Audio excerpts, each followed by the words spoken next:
ಶ್ರೀಮದ್ಭಗವದ್ಗೀತಾ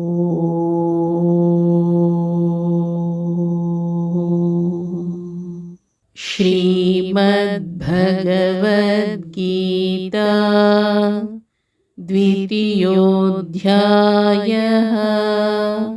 ಎರಡನೆಯ ಅಧ್ಯಾಯ ಸಾಂಖ್ಯಯೋಗಃ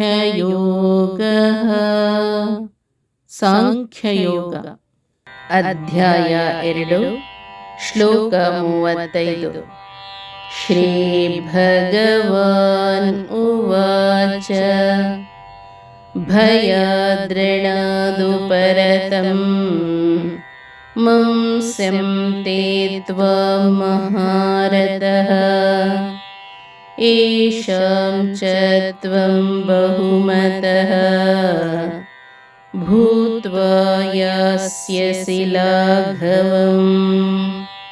ಶ್ರೀಕೃಷ್ಣ ಹೇಳಿದರು, ನೀನು ಭಯಪಟ್ಟು ಯುದ್ಧದಿಂದ ಹಿಮ್ಮೆಟ್ಟಿದೆ ಎಂದು ಮಹಾರಥಿಗಳು ತಿಳಿಯುವರು.